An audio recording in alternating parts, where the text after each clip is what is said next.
우리 아들 인생이 달린 일이야. 얼른 돈이나 빨리 내줘요.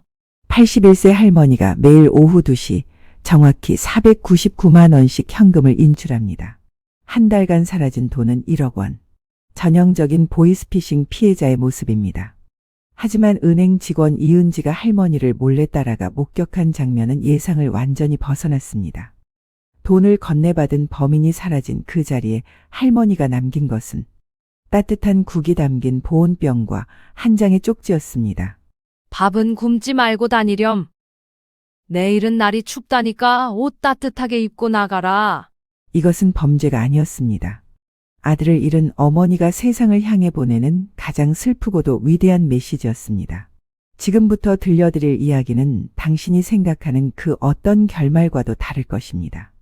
2025년 9월 5일 화요일 하나은행 서초동 지점의 창구 앞은 오후의 나른함으로 가득했습니다. 하지만 창구 직원 이은지 주임의 심장은 한 달째 불안한 리듬으로 뛰고 있었습니다. 시계가 오후 1시 50분을 가리키자 은지의 시선은 자동으로 입구 쪽으로 향했습니다. 매일 같은 시각 같은 사람이 나타날 것을 알고 있었기 때문입니다. 오후 2시 정각 자동문이 열리며 박순재 할머니가 들어왔습니다. 81세의 할머니는 허리가 굽어 고개를 제대로 들지 못했고 낡은 유모차를 지팡이 삼아 힘겹게 걸어왔습니다. 하지만 오늘도 그녀의 한 손에는 휴대전화가 꽉 쥐어져 있었고 수화기 너머에 누군가와 다급하게 통화 중이었습니다. 네, 검사님. 알겠습니다. 지금 바로 은행 들어갑니다. 할머니의 목소리는 떨리고 있었습니다. 공포와 긴장으로 온몸이 경직된 모습이었습니다. 은지는 가슴이 철렁 내려앉았습니다.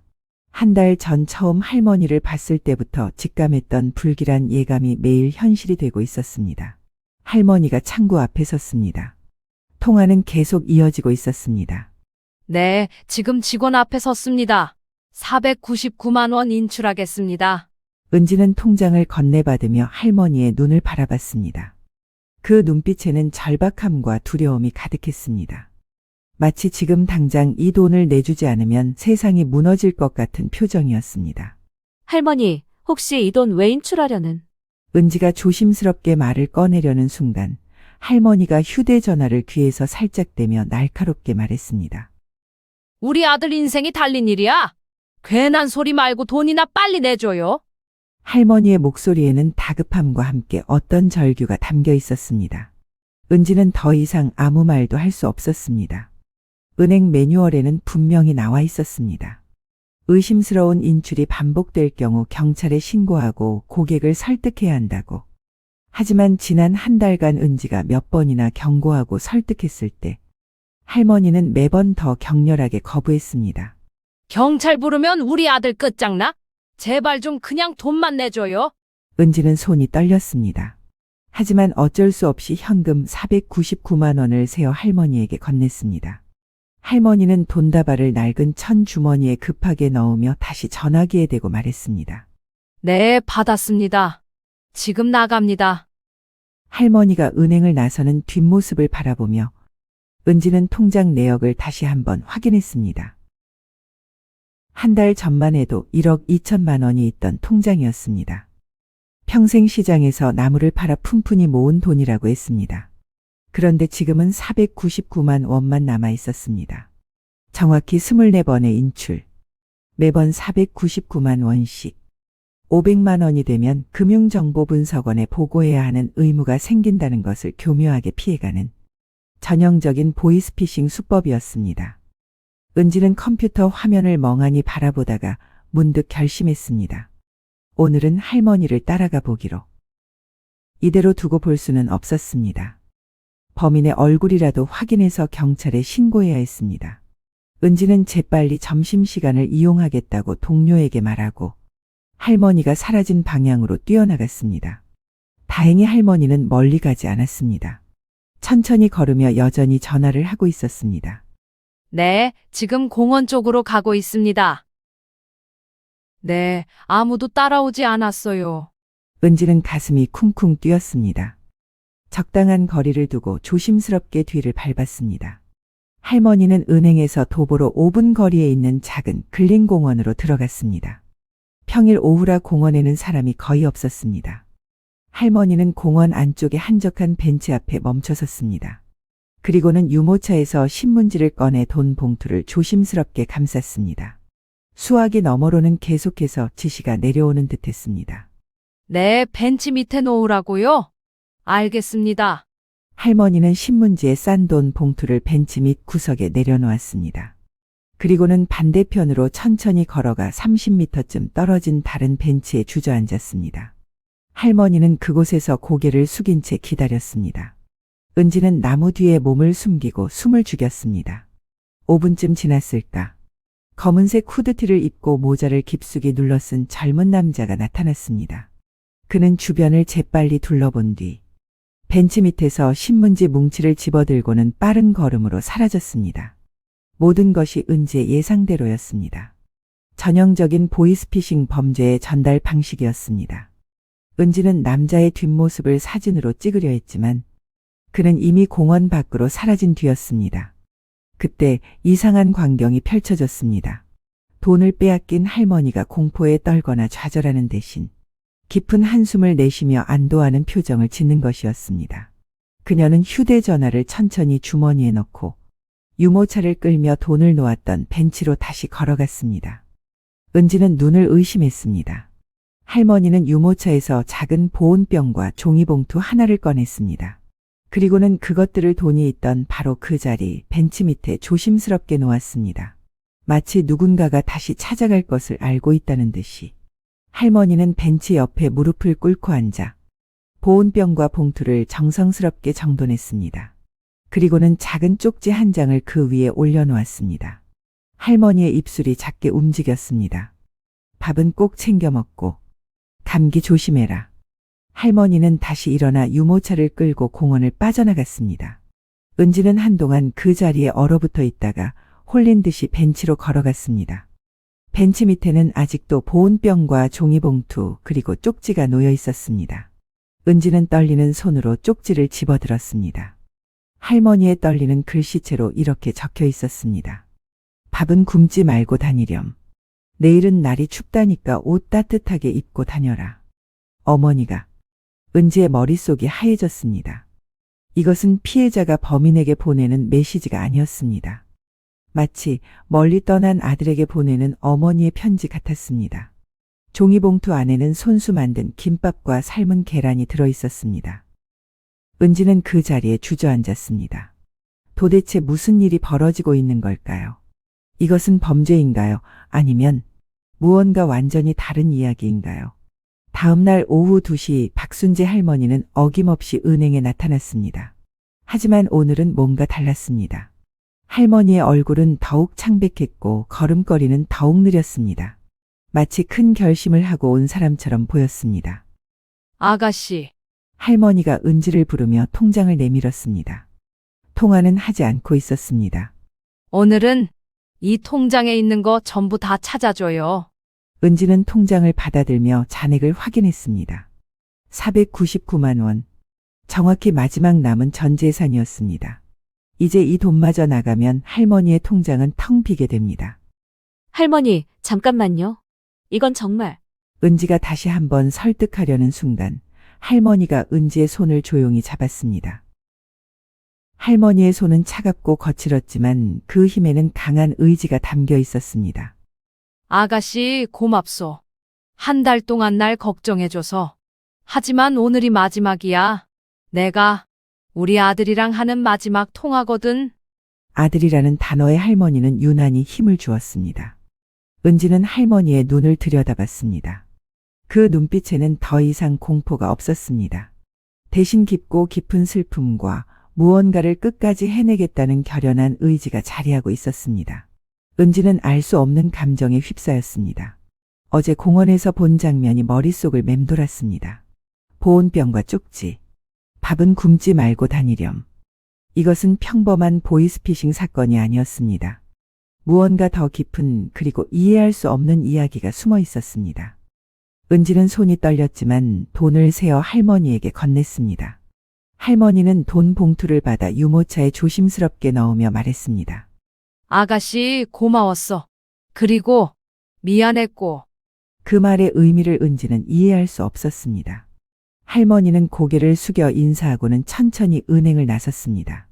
은지는 자리에서 벌떡 일어났습니다. 점심시간이 아직 10분 남아 있었습니다. 오늘은 끝까지 지켜봐야 했습니다. 은지는 다시 할머니를 따라 나섰습니다. 할머니는 어제와 같은 공원으로 향했습니다. 하지만 오늘은 달랐습니다. 할머니는 벤치에 돈을 놓지 않았습니다. 대신 벤치에 앉아 휴대전화를 꺼내 어딘가에 전화를 걸었습니다. 나야. 오늘 마지막이라고 했지. 공원에 나와 있어. 어머니가 기다릴게. 할머니의 목소리는 떨렸지만 따뜻했습니다. 은지는 나무 뒤에 숨어 그 광경을 지켜봤습니다. 10분쯤 지났을까? 어제 봤던 그 검은 후드티의 젊은 남자가 나타났습니다. 남자는 주변을 살피며 조심스럽게 다가왔습니다. 할머니는 벤치에 앉은 채 남자를 기다리고 있었습니다. 남자가 할머니 앞 2미터쯤 떨어진 곳에 멈춰 섰습니다. 왜 부르셨어요? 남자의 목소리는 젊었습니다. 아마 20대의 중반쯤으로 보였습니다. 할머니는 천천히 고개를 들어 남자를 바라봤습니다. 얼굴 좀 보자. 한 달 동안 목소리만 들었잖니? 남자는 잠시 망설이다가 천천히 모자를 벗었습니다. 마른 얼굴에 그늘진 눈빛을 가진 평범해 보이는 청년이었습니다. 할머니는 그 얼굴을 한참 동안 바라봤습니다. 그리고는 작게 웃었습니다. 그래. 우리 아들하고 정말 닮았구나. 눈빛이 똑같아. 무슨 말씀을 하시는 거예요? 남자의 목소리가 떨렸습니다. 할머니는 유모차에서 돈 봉투를 꺼냈습니다. 마지막 돈이야. 이거 받고 이제 그만해라. 넌 이렇게 살 아이가 아니잖니? 남자는 돈 봉투를 받지 않았습니다. 그는 한 걸음 뒤로 물러서며 고개를 저었습니다. 할머니, 왜 이러시는 거예요? 저 사기꾼이에요. 할머니 돈 훔쳐간 나쁜 놈이라고요? 남자의 목소리가 높아졌습니다. 할머니는 천천히 자리에서 일어났습니다. 알아. 다 알고 있어. 그래도 괜찮아. 넌 나쁜 놈이 아니야. 그냥 길을 잃었을 뿐이지. 할머니가 돈 봉투와 함께 두꺼운 봉투 하나를 더 꺼냈습니다. 한 달 동안 내가 매일 놓아둔 거 다 가져갔지? 김밥도 먹고 국도 먹고 그걸 보면서 나는 참 행복했어. 우리 아들한테 해주지 못했던 걸 내게라도 해줄 수 있어서. 남자의 얼굴이 일그러졌습니다. 그는 고개를 돌렸습니다. 왜요? 왜 저한테 이러시는 거예요? 전 할머니 돈 다 뺏어갔잖아요. 할머니가 남자에게 한 걸음 다가갔습니다. 5년 전에 우리 아들이 죽었어. 병원비가 없어서 제대로 된 치료 한번 못 해주고 보냈지. 그 후로 이 돈이 무슨 소용인가 싶더라. 그런데 내 전화를 받고 생각했어. 이 돈으로 한 아이라도 구할 수 있다면 그게 내가 할 수 있는 마지막 어머니 노릇이라고. 은지는 나무 뒤에서 눈물을 닦았습니다. 이제야 모든 것이 이해되었습니다. 할머니는 처음부터 알고 있었습니다. 보이스피싱인 것을. 하지만 그녀는 완벽한 피해자 연기를 하며 매일 돈과 함께 밥과 옷과 따뜻한 말을 건넸습니다. 사기꾼을 잡으려는 것이 아니라 구원하려고 했던 것입니다. 남자는 그 자리에 무릎을 꿇었습니다. 그리고는 소리내어 울기 시작했습니다. 죄송해요. 정말 죄송해요. 할머니는 남자의 어깨에 손을 올렸습니다. 울지 마라. 이제 다시 시작하면 돼. 내가 다시 사람답게 살 수 있다면 어머니는 그걸로 충분해. 그때 예상치 못한 일이 벌어졌습니다. 남자가 가방에서 두꺼운 봉투들을 꺼내기 시작했습니다. 이거 제가 다른 분들한테 사기친 돈이에요. 전부 다 여기 있어요. 할머니, 전 이제 못하겠어요. 정말 못하겠어요. 남자의 손에서 쏟아져 나온 돈다발들이 벤치 위에 수북이 쌓였습니다. 은지는 그 순간 직감적으로 경찰에 신고해야 한다는 것을 깨달았습니다. 이건 이제 개인이 해결할 문제가 아니었습니다. 30분 후 공원에는 경찰차 2대가 도착했습니다. 은지의 신고를 받고 출동한 경찰들은 현장 상황을 파악하고는 모두 말문이 막혔습니다. 할머니 돈을 사기친 김민주는 순순히 자수했습니다. 그는 8개월간 20명이 넘는 노인들을 상대로 보이스피싱 사기를 쳤고 그 금액은 2억 원이 넘었습니다. 하지만 그가 자수를 결심한 것은 법의 두려움 때문이 아니었습니다. 한 달간 매일 받았던 할머니의 따뜻한 밥과 쪽지 그리고 무조건적인 관심 때문이었습니다. 경찰서에서 조사가 진행되는 동안 박순재 할머니의 이야기가 본격적으로 밝혀지기 시작했습니다. 할머니는 평생 서울 노량진 시장에서 나물 장사를 했습니다. 아침 4시에 일어나 저녁 8시까지 일하며 하나뿐인 아들 재훈이를 키웠습니다. 남편은 재훈이가 3살 때 교통사고로 세상을 떠났고 할머니는 혼자서 모든 것을 감당해야 했습니다. 재훈이는 착한 아들이었습니다. 공부도 잘했고 어머니를 극진히 섬겼습니다. 하지만 대학 졸업 후 취직이 되지 않아 힘들어했고 스트레스로 건강이 악화되기 시작했습니다. 5년 전 재훈이는 갑자기 쓰러졌습니다. 병원에서는 심장 수술이 필요하다고 했지만 수술비가 3천만 원이 넘었습니다. 할머니는 평생 모은 돈을 모두 끌어모았지만 2천만 원이 고작이었습니다. 할머니는 은행 대출을 알아봤지만 나이와 소득 때문에 거절당했습니다. 결국 재훈이는 수술을 받지 못하고 3개월 만에 세상을 떠났습니다. 그 후 할머니는 더 이상 돈을 쓰지 않았습니다. 밥도 제대로 먹지 않았고 오로지 나무를 팔아 돈을 모으기만 했습니다. 아들을 살리지 못한 죄책감에 그리고 이제 와서 쓸 곳 없는 돈에 대한 원망에 시달렸습니다. 그러던 한 달 전 할머니에게 보이스피싱 전화가 걸려왔습니다. 죽은 아들의 이름을 사칭하며 돈을 요구하는 잔인한 사기 전화였습니다. 어머니, 저 재훈이에요. 사고가 났는데 합의금이 필요해요. 처음 그 목소리를 들었을 때 할머니는 분노로 온몸이 떨렸습니다. 죽은 아들의 이름을 함부로 부르는 그 목소리를 당장 끊어버리고 싶었습니다. 하지만 수화기 너머로 들려오는 어설프고 떨리는 목소리에서 할머니는 무언가를 느꼈습니다. 배고픔, 외로움, 두려움. 재훈이가 죽기 직전 병원 침대에 누워 힘없이 말하던 바로 그 목소리와 똑같았습니다. 이 아이도 누군가의 자식이겠지. 할머니는 그날 밤 잠을 이루지 못했습니다. 그리고 다음 날 결심했습니다. 이 돈으로 아들 하나를 구하자고. 비록 내 아들은 아니지만 범죄의 길로 빠진 한 청년을 다시 사람으로 만들자고.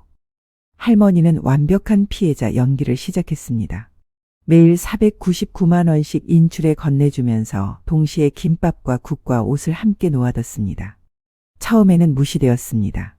하지만 할머니는 포기하지 않았습니다. 밥은 먹었니? 오늘 날씨가 추운데 감기 조심해라. 어머니가 김밥 싸왔다. 꼭 먹어라. 통화할 때마다 할머니는 돈 얘기는 하지 않고 청년의 안부만 물었습니다. 처음에 김민주는 비웃었습니다. 저 할머니 정신이 나갔나 하고 생각했습니다. 하지만 2주가 지나고 3주가 지나면서 그의 마음에 균열이 생기기 시작했습니다. 태어나서 처음이었습니다. 누군가가 자신에게 조건 없는 관심을 보이는 것이. 김민주는 고아원에서 자랐습니다. 18세에 사회로 나왔지만 갈 곳이 없었고 일을 해도 생활비를 감당할 수 없었습니다. 절망 속에서 보이스피싱 조직에 들어갔고 그렇게 범죄자가 되었습니다. 할머니가 놓아둔 김밥을 먹으며 김민주는 처음으로 울었습니다. 아무도 보지 않는 공원 벤치에서 차가운 밤 공기 속에서 그는 소리 없이 울었습니다. 할머니가 써준 쪽지는 하나도 버리지 않고 모두 주머니에 모았습니다. 이렇게 살면 안 되는데. 김민주는 매일 자책했습니다. 하지만 조직에서 빠져나올 수도 없었고 다른 방법도 몰랐습니다. 그러던 중 오늘 할머니가 마지막으로 부르자 그는 모든 것을 내려놓기로 결심했습니다. 경찰서 조사실에서 김민주는 모든 것을 털어놨습니다. 조직의 구조, 다른 공범들의 정보, 피해자 명단까지. 그리고 자신이 가지고 있던 돈 전부를 제출했습니다. 1억 3천만 원. 박순재 할머니에게서 받은 돈 9,600만 원과 다른 피해자들에게서 받은 3,400만 원이었습니다. 저 벌을 받고 싶어요. 제대로 된 벌을. 그리고 다시 시작하고 싶어요. 담당 형사는 이런 경우를 처음 봤다고 했습니다. 보이스피싱 범죄자가 피해자의 설득으로 자수한 케이스는 전국에서도 유례가 없었습니다. 이틀 후 하나은행 서초동 지점은 기자들로 북적였습니다. 할머니의 이야기가 언론에 알려지면서 전국이 들썩였기 때문입니다. 81세 할머니 보이스피싱 범죄자를 어머니의 사랑으로 감화시켜 1억 원 잃고 한 영혼 구한 할머니. 범인 스스로 자수. 하지만 박순재 할머니는 인터뷰를 모두 거절했습니다. 은행 창구에 앉아있는 이은지에게만 짧게 말했습니다. 그놈 목소리가 우리 아들 어릴 때랑 똑 닮았더라고. 배고프고 외롭고 세상 무서운 목소리. 내 새끼 하나 못 지켰는데 그놈이라도 사람 만들어 놓고 가야지. 은지의 눈에서 눈물이 흘러내렸습니다. 할머니는 은지의 손을 꼭 잡았습니다. 아가씨 고마웠어. 한 달 동안 걱정해줘서. 덕분에 용기가 났어. 할머니, 제가 할 일을 한 게 없는데요? 아니야. 아가씨가 날 따라온 것도 알고 있었어. 아가씨가 지켜보고 있다는 게 힘이 됐었어. 할머니는 빈 통장을 은지에게 건넸습니다. 이제 이 통장은 닫을 거야. 더 이상 필요 없어. 내가 해야 할 일은 다 했으니까. 그날 오후 은행 본부에서 연락이 왔습니다. 이은지 주임의 보고서를 검토한 결과 하나은행은 노인 금융사기 피해 예방을 위한 특별 프로그램을 신설하기로 했다는 내용이었습니다. 프로그램 이름은 어머니 순찰대였습니다. 박순재 할머니는 그 프로그램의 첫 번째 자문위원으로 위촉되었습니다. 할머니의 역할은 간단했습니다. 의심스러운 금융 거래를 하는 노인들을 직접 만나 자신의 경험을 들려주는 것이었습니다. 저는 일부러 당한 거지만 여러분은 진짜로 당하시면 안 돼요. 할머니의 말에는 무게가 있었습니다. 직접 겪은 사람만이 가질 수 있는 진정성이 담겨 있었습니다. 프로그램이 시작된 후 한 달 만에 서초동 지점에서의 보이스피싱 피해 신고가 70% 감소했습니다. 김민준이 제출한 돈은 모두 원래 주인들에게 돌아갔습니다. 피해자 20명 중 18명이 돈을 되찾았고 나머지 2명은 연락이 닿지 않아 공탁 처리되었습니다. 박순재 할머니도 자신이 건넨 9,600만 원을 모두 돌려받았습니다. 하지만 할머니는 그 돈을 다시 은행에 예금하지 않았습니다. 대신 길 잃은 청년들을 위한 재훈이 재단을 설립했습니다. 고아원 출신 청년들에게 주거비와 생활비를 지원하는 재단이었습니다. 할머니는 재단 이사장 자리에 김민준의 이름을 올렸습니다. 출소하면 여기서 일하렴. 내가 받은 사랑을 다른 아이들에게 나눠줘야지. 김민준은 징역 3년을 선고받았습니다. 자수와 피해 회복 그리고 조직 검거에 기여한 점이 참작되어 비교적 가벼운 형이 내려졌습니다. 재판장에서 김민준은 할머니를 바라보며 말했습니다. 할머니, 제가 사람이 되면 할머니 아들처럼 살겠습니다. 약속드립니다. 방청석에 앉아있던 할머니는 고개를 끄덕이며 눈물을 닦았습니다. 2026년 봄, 김민준이 가석방으로 출소하던 날 교도소 앞에는 박순재 할머니가 서 있었습니다. 할머니는 1년 반 만에 만나는 김민준을 보며 환하게 웃었습니다. 많이 컸구나. 밥은 잘 먹었니? 김민준은 할머니 앞에 무릎을 꿇고 절을 올렸습니다. 할머니는 김민준을 일으켜 세우며 손을 꼭 잡았습니다. 이제 진짜 시작이야. 우리 함께 일하자꾸나. 재훈이 재단은 1년 반 사이에 크게 성장했습니다. 할머니의 이야기가 알려지면서 전국에서 후원금이 모였고 현재 32명의 청년들이 재단의 도움을 받고 있었습니다. 김민준은 출소 후 바로 재단 상근 직원으로 일하기 시작했습니다. 그의 주요 업무는 특별했습니다. 보이스피싱 예방 강연을 다니는 것이었습니다. 직접 범죄를 저질렀던 사람으로서 그 수법과 위험성을 생생하게 증언했습니다. 동시에 자신이 어떻게 변화했는지, 박순재 할머니가 자신에게 어떤 의미였는지를 전했습니다. 저는 범죄자였습니다. 20명이 넘는 어르신들에게 씻을 수 없는 상처를 드렸습니다. 하지만 한 분의 할머니가 저를 포기하지 않으셨습니다. 돈이 아니라 밥을 주셨고 저주가 아니라 걱정을 해주셨습니다. 그의 강연은 매번 뜨거운 반응을 얻었습니다. 특히 청소년들 사이에서 큰 울림을 주었습니다. 한 고등학생은 강연 후 이렇게 말했습니다. 저도 요즘 힘들어서 나쁜 생각을 했었는데 형의 이야기를 듣고 생각이 바뀌었어요. 어딘가에는 저를 믿어주는 사람이 있을 거라고. 조금만 더 버텨보려고요. 2025년 가을 박순재 할머니는 83세 나이로 조용히 세상을 떠났습니다. 할머니는 마지막까지 재단 일을 하다가 잠든 듯 편안하게 눈을 감았습니다. 장례식장에는 예상치 못한 인파가 몰려들었습니다. 은행 직원들, 재단이 도운 청년들, 보이스피싱 피해를 막은 어르신들, 그리고 할머니의 강연을 들었던 수많은 사람들이 찾아왔습니다. 김민주는 영정사진 앞에서 하염없이 울었습니다. 그는 할머니의 유품을 정리하다가 낡은 상자 하나를 발견했습니다. 상자 안에는 김민준이 쓴 모든 쪽지와 할머니가 보냈던 쪽지들이 고스란히 보관되어 있었습니다. 그리고 상자 맨 밑에는 할머니가 김민준에게 쓴 마지막 편지가 있었습니다.